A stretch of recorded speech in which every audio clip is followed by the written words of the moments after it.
Clifford Cerise's family has been farming and ranching in the Roaring Fork Valley for over 100 years, through the good times and the lean times. Clifford grew up in the 1930s. Here he remembers farming and ranching in those days. Yeah. So do you remember a particularly hard time?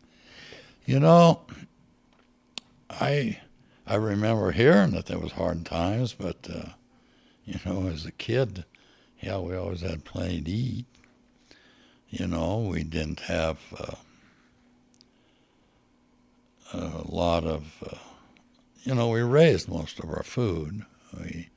You took some wheat down to the flour mills in Glenwood and had it ground into flour. And you had your potatoes, you had your meat, you had your vegetables. And, like the other day I was telling you about Guido Bajette's dad's store. And they'd go at the end of the year and pay the grocery bill, and it might be $40 or something, And So tell me how that worked. You talked about going to town and paying the bill. Yeah. How often was? Oh, once a year. Really? Well, I might say it might have been more than that, because on the ranch you had two paydays. You had the payday in the fall when you maybe sold some cattle, some grain, and then in the winter and the spring when you sold potatoes. So it could have, because I know when I got off on my own, I had to figure things out that way because I had two paydays a year. I had to make it stretch between them.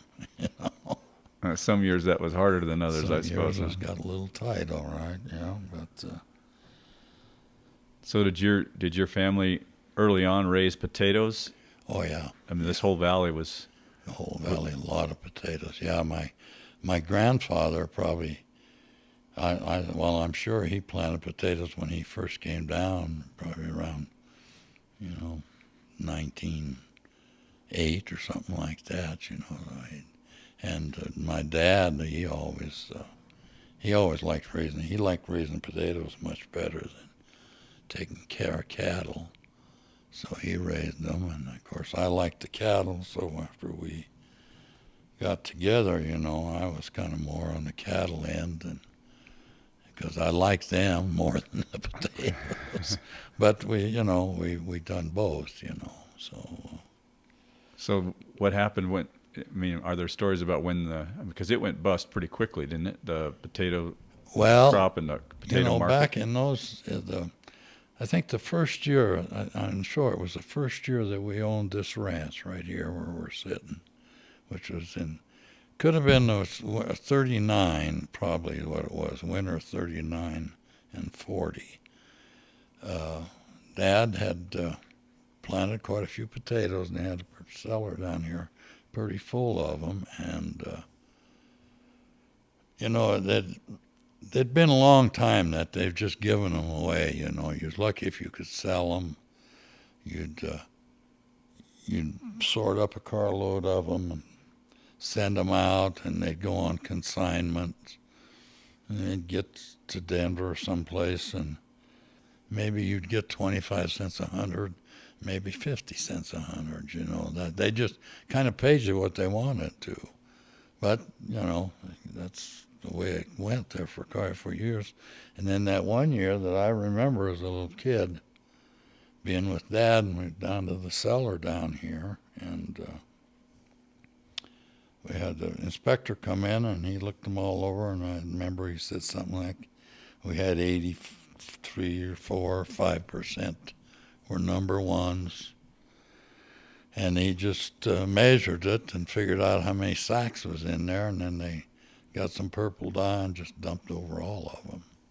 And then it was up to us to take them back out of the cellar again. So the purple dye designated them as number one potatoes? No, designated that they'd been paid for. Oh, I see.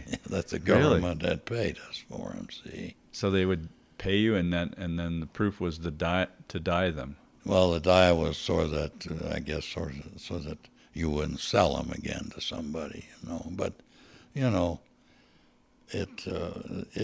just weren't worth anything.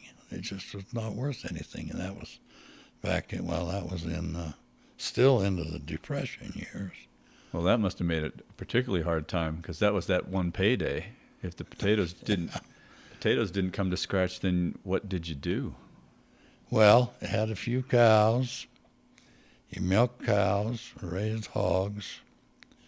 Uh, I can remember when, let's see, Dad bought this ranch, like I said, in 38, and it was rented for 1 year. And then we started in 39 farming it. We went over, and Dad he had put together enough money to pay off his payment and the interest that year. And then Sam told him, he says, boy, he said, I don't know how you done it, but he said, I would have been satisfied if you'd have just come and give me some interest. He says, because I didn't think you could do any better. But Dad, he had done, milked a lot of cows, sold cream, and just, like I say, they kept their money and kept it for what they wanted to get. They wanted to own land, so they was very frugal with their money and made. Yeah, because I remember when I was young, I first was married, and my wife wanted a little sewing machine, and there's a guy come around that had a bunch of old the tops out of the old Singer sewing machines, and they had built them with a little electric motor on them. So I think they was $25, and so I didn't have it, so I signed a thing. I think I had 10. I was supposed to pay $5 a month until I could get it paid off. Well, all of this stuff went on to a sheet in the county. Whenever anybody borrowed money, anything in the county, it came out on a sheet, name and how much. And my dad, at that time, I don't know if you remember West Cleaners? Bob West, and he and Bob were good friends, and he was down to Bob's Cleaners there talking to him, and that sheet come to all the businessmen, and there he seen my name on it, and I got dressed down pretty bad for doing that. He told me, he says, that's the way to end up with nothing. He says, you don't buy anything until you can pay for it. So he was, and yet. You had the bill at the store was credit, basically, right? So at the Baguette store, he would spot families, right, until they could pay. Yeah, and that was, they didn't really buy too much stuff. I suppose they bought some sugar, probably vanilla maybe, and everything else was pretty well raised. We had it all. And that's why I didn't. But they didn't have the money, but that was for eating. You had to keep eating. But this was something that was extra. That's why he gave me. Your dad was... So from that day on, I never bought anything on time after that. So the lesson on don't buy on credit, huh? Buy on credit, but Were they still making wine when you were a kid? Mm-hmm. Well, Mike Bosco used to give you the guy that when you wanted to buy grapes, you went to Mike, and he'd have them shipped in from California. And they usually got two different kinds. They had a Zinfandel, which was a red, and a Muscatel, which was a white grape. And they'd bring them in carloads. God, when they'd come in, there'd be cars spotted all up and down the valley. It was loaded with grapes. And I can remember Grandpa, he always got 5-6 tons of them, And Dad used to get maybe a couple tons, Well, how would they unload those? How were they? They was just in those boxes, like a box of peaches or apples. Oh, like the wooden boxes. And they was, you just went and took, I think there was 30-pound boxes or something, 30 pounds, and you'd pick them all up, haul them. But we'd make a couple loads up to Grandpa's. So you'd load a truck? Yeah, we had an old truck. I remember when we left Woody Creek in 1939, I guess it was, or something. Yeah, about 39. The guy that we had been renting a potato ground from, a guy by the name of Jim Wagner. The Wagners were a lot of them up there. And the guy that took it over, his name was White. I can't think of his first name. His last name was White. And he had a 29 Chevrolet 1.5-ton truck. That's, now a big pickup is about that size, Anyhow, he wanted $60 for it. So Dad bought it for $60, and we had that truck for a long time. We'd haul hay up to Grandpa's with it. We'd haul his grapes. We'd load our potatoes on the railroad car, because we'd sort them up and when you get, then when they'd spot you a car on the railroad, and you'd haul them and put them in that car.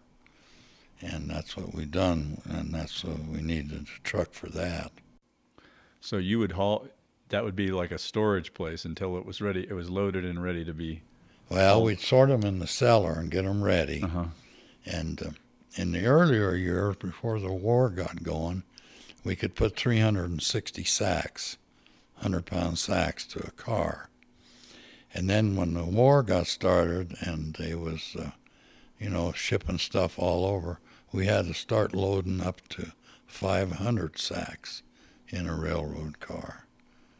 And some of those years during the war, well, in fact, most of the war years, after things really got started, we used to have to double bag them, put 2 bags, because they was shipping them overseas.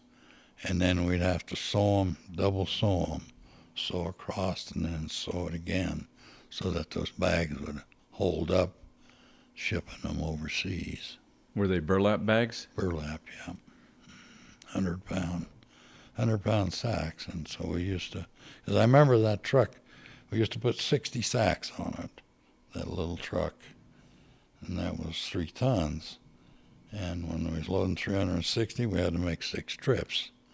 So we used to load up here at the Catherine store.